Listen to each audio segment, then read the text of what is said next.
forget, share it out, retweet, do what you got to do. Do what you gotta do, y'all. Buzz. Want to be with the buzz. Hey, it's me, Want to Be with the Buzz on IntellectualRadio.com. Sunday is fun day. I'm here today, and I had some things that were buzzing in the news that I wanted to talk about, and I said, hey, E-Dub, What's up? E-Dub is in the hits. let's talk about stuff today. That's what I said to him. I was like, come on, be my co-host. You know what? I'm gonna tell you something. I'm always happy to be the co-host of One to Be. Hey. Thank you, thank you, thank you. You know, I got to tell you all something.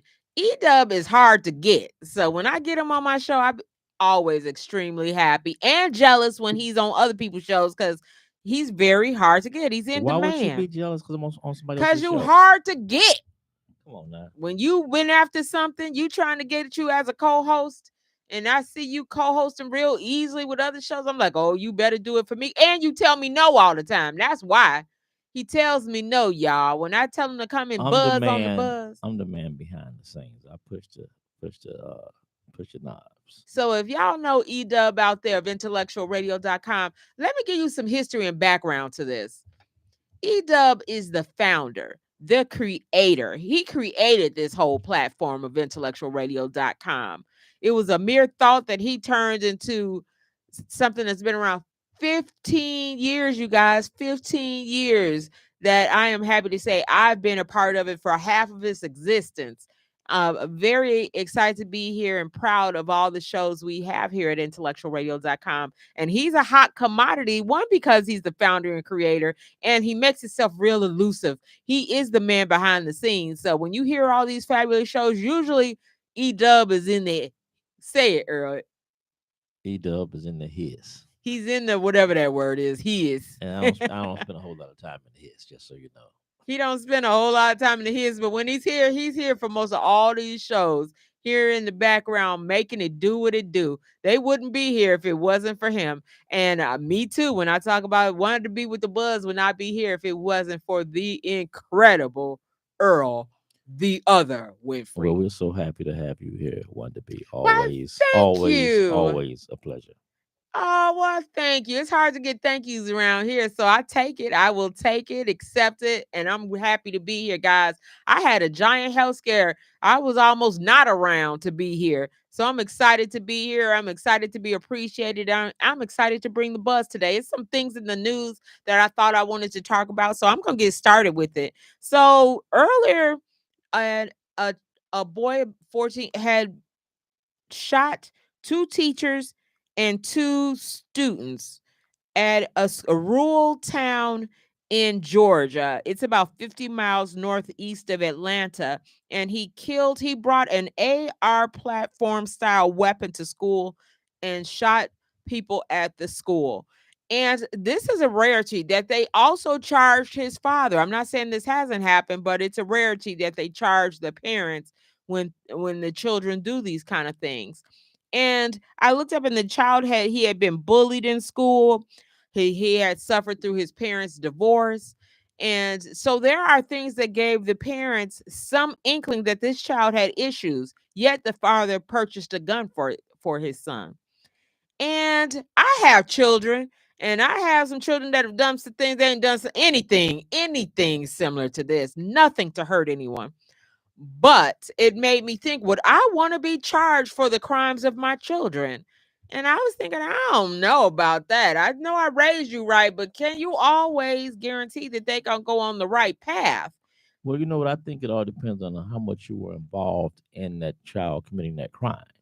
If you purchased the weapon for that child, and the child You are accessory and to the the child was crime. underage, I think that you should be. without a That doubt, child be could not have charged, gotten right? a gun if it wasn't for your aiding and Right. abetting, Now it's different if it's different if your child went behind your back and got it from people off the streets. off the street and you had no clue whatsoever.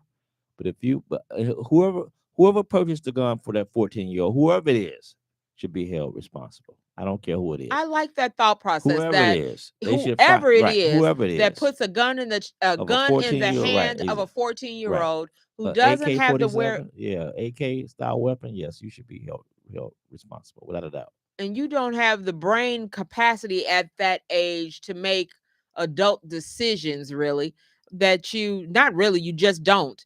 that you should not.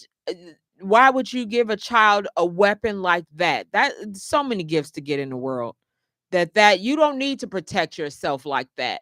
When they say, okay, well, I should be able to protect myself. What is the amendment of I think it's the Second Amendment that I'm going to look that up before I give out that exact information. But that you have the right to protect yourself. I'm gonna tell you one thing about me. I do believe that we should all have a right to bear arms, and I do believe that there's, in my personal opinion, and this may not be a popular opinion, that there is too much red tape when it comes to law-abiding citizens concealing and carrying. I think there's too much red tape. I think it should be easier for law-abiding citizens to carry. Just my opinion. And so, who above age. Oh, thank you very much, because you've also added to giving the exact information I was looking for. The Second Amendment is the right to bear arms. And I understand the right to bear arms, but is there a right for an underage child to bear arms? We're not teaching enough how to reconcile or how to squash disagreements. Conflict resolution is the term I'm looking for. We don't teach conflict resolution enough to be having children bear arms. There should be, if it's that hard for adults to get firearms and get firearms in the hands of adults, it should be a law that you cannot buy a firearm for your child, or some other ruling that they have to get schooling. If an adult has to go to all these classes, why doesn't a child have to go to they should get conflict resolution. They should have to do classes. You shouldn't be able to put a gun in the hand of your child that easily. It's hard. It's easier for a child to get a gun from their parents than it is for citizens to get a gun for themselves. And I think that should change. And so then it leads me back. Should you then, if you do give your child a firearm, should you be held accountable for that you just placed a gun in the hand of a child? And then the mental well-being of your child. Should you be held accountable for not taking care of the mental well-being of your child, especially if they commit a crime like this? And there's another scenario in the news here in the Chicagoland area where a 6-year-old stabbed his 2-year-old brother to death. Where do people learn that kind of behavior from? Children, minors. Now, 6-year-old, you haven't even made it. You barely know your ABCs probably, but you now know how to stab. What are we exposing our children to? So that's going to be my topic for today. Do you think that you should be able to bear arms? And I'm receiving a phone call in the 2:00 hour. That sometimes happens. I'm going to answer it right here. Let's see what's happening here. Hey, it's me, Wanda B. I'm on IntellectualRadio.com. Who's this on the line? Hey, Vanessa. You're calling the station and you're calling during Wanda B's show. So usually people don't call me at the 2:00 hour. So I just thought I'd answer it and include you in the show, Vanessa. It's Vanessa, Fireside Chat, you guys, that'll be on today at 4:00. May I answer something for you before I make you part of my show? Okay. The topic of today's show is, let me answer your question for you before I move on. What were you calling me for? I'm sorry. Personally, before I put you on. No, they can't hear you. You're on my personal cell phone. I'm going to make it loud and put it out to everybody in a minute. So play a song for me, dear super producer. Let me get a song playing while I answer your question. Love you like I do. Love you like I do on IntellectualRadio.com. We'll be back with Wanda B with the Bud.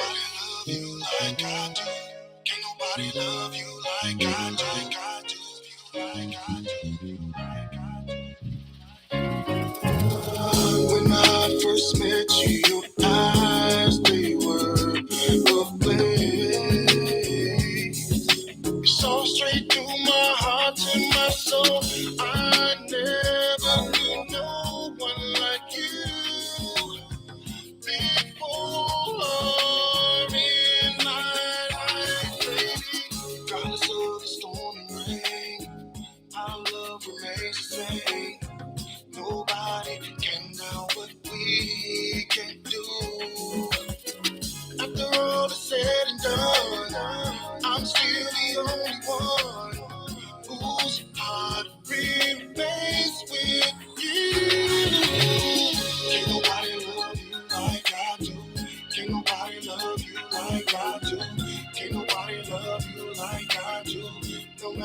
matter how they try, can't nobody love you like I do.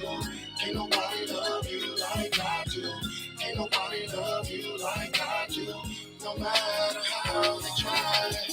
When I realized you had captured me, even when I try to turn away, the love that we raised is here to stay. Hey, it's me, Wanda B, and I'm back with the buzz on IntellectualRadio.com. And shortly I'm going to have joining me Vanessa from Fireside Chat. Her show is every Sunday. She's on the fun day with me. She's today at 4 o'clock. And I'm going to ask her the question about should adults be held accountable for the actions of their children, or does the age of the child matter? I see this as being a good idea, but at the same time, I don't know if I feel the same way in the same. This is IntellectualRadio.com. What's your name and where are you calling from? Hi, this is Vanessa. I'm calling from Carroll Stream, Illinois. All right. I have Vanessa with me. And as I already hinted to you guys, she's part of the IntellectualRadio.com family. And she is Fireside Chat. That's also on Sundays. She's Sundays at 4 o'clock. And I'm going to ask her the question. Vanessa, do you think we should be held accountable for if our children commit crimes? And where I'm getting this from is the Georgia father who gave his son an automatic rifle, and he proceeded to shoot up a school and murder 2 teachers and 2 children at the school. And now the parent is being charged with the murders. Do you think that should happen? I do. I agree with you. Now, do you think the age matters, or if the type of crime matters, or does the situation of how they committed the crime matter? Like if it was with their friends and you had no knowledge, or like this is the parent bought the gun. So to me, the parent is an accessory to the crime. And as Yes. Earl the other Winfrey said here on IntellectualRadio.com that the parent bought the gun for the child, so therefore is an accessory to the crime. How do you feel about?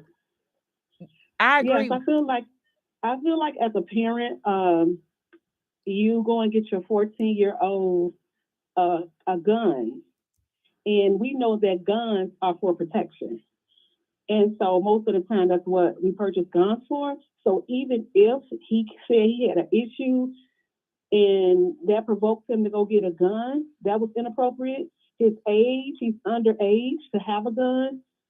And yes, he needs to be held accountable because you know how young kids are. They want clout, they want attention, they want to look like they bad. Parents know their child. So even if he was 18 or 19, most of us know our kids enough to see what they can handle and what they can handle.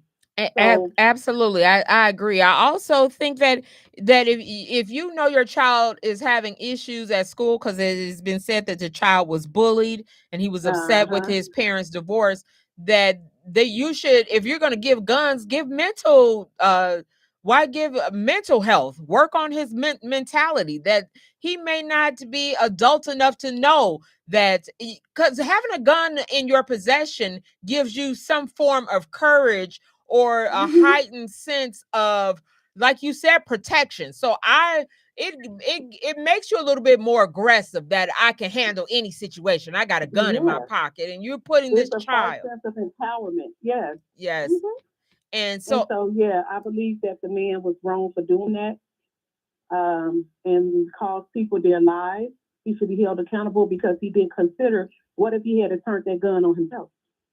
Absolutely. What if it was different and he felt that this world was too much for him? The parents, like you said, you should know your children, and you should know when they're in trouble mentally or being withdrawn. And it's just a 14-year-old, whether you have the right to bear arms or not, that's not the age to get a gun. You're not.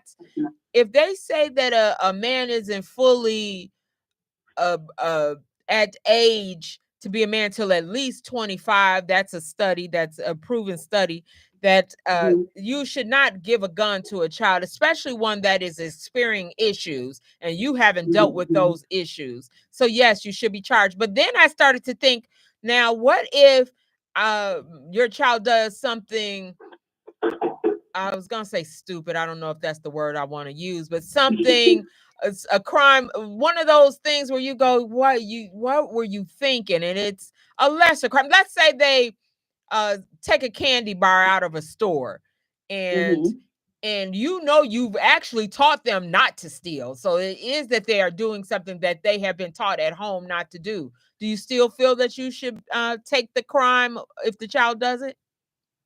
If you should be charged? Well, here's the thing. A candy bar cannot cause a fatality. You know what I mean? Like if you are a responsible parent, you're going to find a way to deal with the situation to let your child know, hey, that's not okay to do. You got to go down there and sweep Mr. Jones' store now for 30 days. You know what I mean? To teach them some type of consequence for their actions, as a parent. So you still have, that's what they're going to do. They're going to call a parent. If you want the age, they're going to call your parent. And you stole something, they're going to call your parent so that you can deal with it. So we could deal with it. So it's the same thing. He did not have the resolve for him other than violence. When it came to him being bullied or whatever he was going through, you didn't have no other resolve as a parent. Right there. So I agree with you. I really agree with you that the crime, how the parent is charged, should be equal to the crime of the child. So yes, if there is a penalty, then the parent could maybe still face the penalty of the theft. But at the same time, there's a lesson to be learned from both, whether you and a penalty for the child, whether the parent administers the penalty or the government. If the government gets involved with administering the penalty, now the parent is involved. And I think, oh boy, I sure didn't want, because I do have, I tell my children all the time that you will face consequences of your actions, but I don't want to face the consequences. But I think maybe for some people, for some parents, this will make them act accordingly, because I already know I will face the consequences. I've already thought this out, that I have told my children that if you wind up in jail and I have to put up my house for some bail money, I don't know if I'm gonna come get you. So we gonna deal with that. So I've already to some degree thought that out, to tell them you're going to sit in jail. I'm not the mother that's going to put her house up to bail you out. So that we have these difficult discussions with our children, or get them the help. Because I will also have them speak to someone. If I'm not trained to deal with your mental situation, I will find the help that you need to deal with things. Thank you so much, Vanessa. And you guys tune in. If you want to hear more from Vanessa, tune in to Fireside Chat today at 4:00 on IntellectualRadio.com. Thank you for calling in, Vanessa. No problem, Wanda. Thank you. See you later, guys. Tune in to Fireside Chat today at 4:00. Thank you. See you later. That's Central Time, you guys. I don't know where you're listening at, so I'm going to throw in it Central Standard Time on IntellectualRadio.com. We'll see you later this afternoon. Okay. All right. Bye. You guys, if you guys want to call in, you can. It's 708-223-8953, 708-223-8953. If you want to call in and talk about this, do you think you as a parent should be charged if your child does something?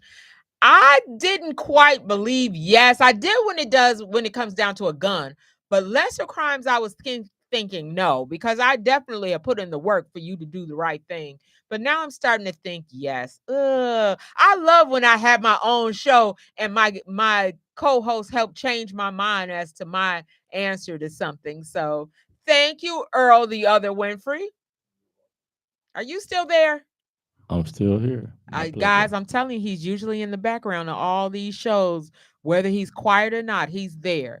So thank you, and thank you to Vanessa of Fireside Chat. You guys, I'm going to take a minute to throw in a shameless plug for IntellectualRadio.com. We have over right now about 50 different shows all different topics. Anything you want to talk about. If you like politics, they're going to talk about politics. If you like everyday conversations, they're going to talk about everyday conversations. Anything you like to talk about, we have here. And so I like for you to tune in and try to maybe find a show that suits your taste. So we have all different topics. If you like faith-based, we have faith-based. We have a topic that may suit your taste. And if not, bring your own show. 708-223-8953. If you think you can do this, you like to do this, and you have a topic that you haven't heard, bring it to IntellectualRadio.com. We love to have you guys. Really, it's a fun thing. All you got to do is bring intellect.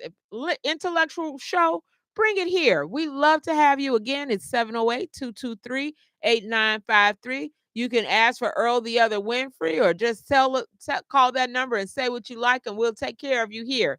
It's a fun place to be.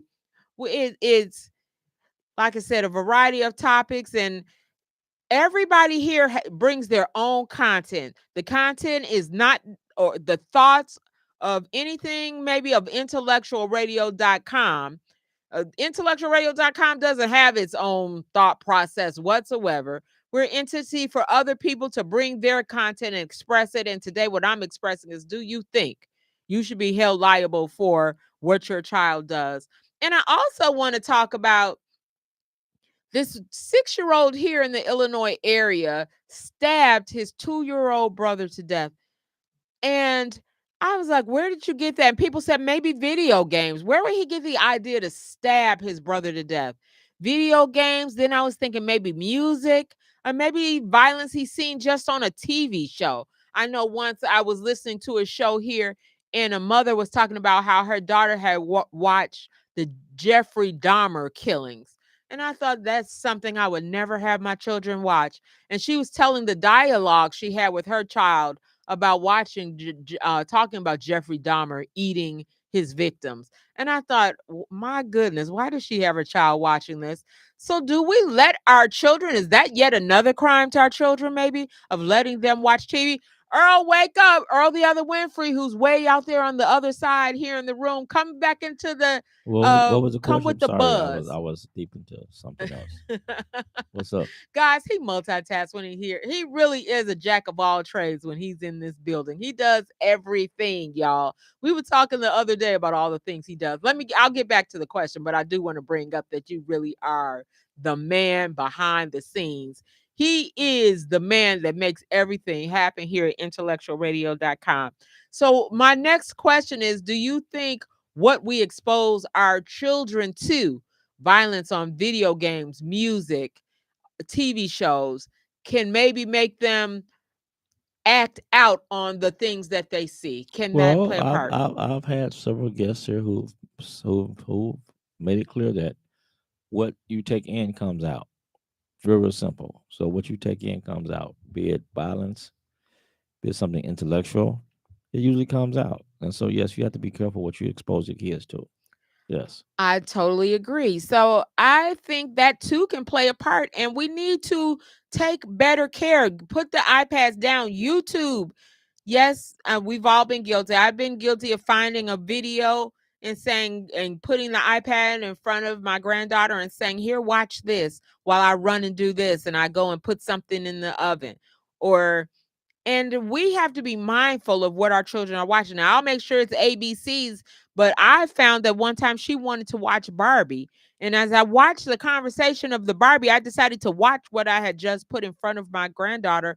And Barbie was talking about, I don't know where this Barbie was. She was having babies, and she was doing a little bit too much for my little 4-year-old granddaughter's eyes. And I was like, oh, Lord, what is this on YouTube? That we need to be mindful of the music, the video games. Even some of these cartoons can have violence in the cartoons. We have to know what we're putting in front of our children, and we have to know what we're giving our children. So am I just as much to blame for putting something violent in front of my grandchild's eyes as the man who puts an AR rifle into his son's hands? And I do think it can be if it's harmful. And for a 6-year-old to even think of getting a knife and stabbing his brother, where could that have come from? I have no idea. But we have to do better. What I'm saying right now for this show, as I give you the buzz of what's out there, I'm buzzing that we have to do better, parents. We have to think of what we're exposing our children to. We're in charge of the people we put out into this world. Our children should be a product of what we have nurtured and valued of our value system. We have to do more than just make babies. We got to produce productive members of society. And we should be held accountable for that. We should be held accountable for making productive members of society and be proud of what we put out in this world. And if you're not proud of it, you should be held liable for the type of people we put out into this world or make them accountable. I have told all my children, any mistakes you make, may have to face the consequences. And you have to be prepared that for anything you do, there could be a consequence. Some consequences are good, and some consequences may be, I don't want to say bad, because that bad consequence may be very deserving based on what you put out in the world. That what you put out in the world has caused you to have to face this negative consequence. And we have to make our children prepared for that. We love to take the accolades and the pats on the backs when they do well. We love to put out there, oh, Junior did this, and be very proud of those children. But we too then need to be able to take the knocks when they are doing bad things out there. And as a mom of 4 and 1 grandchild, I'm prepared to do that. And I have to stay vigilant that I'm constantly checking in that you're well, putting mental health, giving them tools to take care of their mental health, no matter what age that they are. That in true, we may have to seek out, because some things that my children have gone through during as they grew up, I was not prepared to handle. I'm not a psychiatrist. So I had to go get some phone numbers and here, you call this number and get you help. You may have to go the extra mile to get the way to help them. Because I'm not saying that we should all be psychiatrists and we should all know how to deal with our children's mental health, but we may have to put that in front. And I can't say that we can make, as they get to be adults, we necessarily can't make them do it. But when they're minors, when they're 14 and your child is dealing with bullying, when they're 6 years old, we do have control of how they deal with things. We can take the matters, we can take the video games away from them. We can say that no more TV time for you. YouTube is over. You have lost that privilege until you do these things to make yourself better.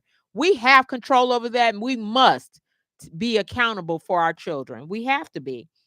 So I'm gonna end this show for today. I put my 2 things that I want you to have the buzz about. Keep this conversation going with the people around you. Are you putting out productive members of society?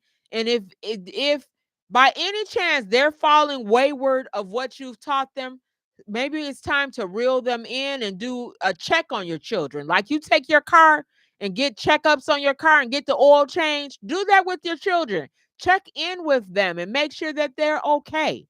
We have to maintain them as much as we maintain the other things we have in our life. So let's all take a moment and reach out, reach back and make sure that they're doing okay. Do a check-in, do a maintenance. Like you maintain your car and your vehicles, maintain your children and make sure that they're okay. And if they're not, when they get grown, you don't really have that much say so over what they do. So I don't know if I'm going to hold you, but I'm just saying, still put it out there. Still try. You owe it to try and reach out to our children and check on them. And after that, if you've done everything you could do, then you may have to throw up your hands, but put it out there. Try. At least try. And when they minors, it ain't no trying. You better do before they do something that puts you in jail. Now, if you know I'm not going to jail for your crimes, then you better really put your thumb down, your fist down, whatever it takes to make sure you try to get that child help when they are minors. And I know it's a different story with adults, But do what you can, and then unfortunately you may have to put your hands up and say, I've done all I can do. And there's nothing more. But when you've said that you know you've done everything you could do for that child, then there may have to be a time that we may have to step back. And we already know that their crimes as adults, they don't go, they may not reach back to the parents for. And they shouldn't then, I don't think. That because they do have free will and a choice to make they have their own choices to make themselves better. But when they're children, make sure you help them with the tools to make better decisions. And this is Want to Be with the Buzz, and my time is up, y'all. Stay tuned to all the shows we have here today on IntellectualRadio.com. Let me see if I can give you a rundown. So at 4 o'clock, you heard Vanessa Fireside Chat, and then at 5 o'clock we have chat Kathy. I'm not gonna be able to come up with all that. 7 o'clock we have P Ray, the Black Excellence Hour, and then at 8 o'clock we have Bell and Company. So those are the ones that came to the top of my mind, y'all. Stay tuned. Stay tuned to IntellectualRadio.com, and then you don't have to miss one because we will have something you want to listen to. So this is Want to Be with the Buzz on IntellectualRadio.com. Thank you, Earl. Forget, The other share one it out, free. retweet, do what you got to do. Anytime. Thank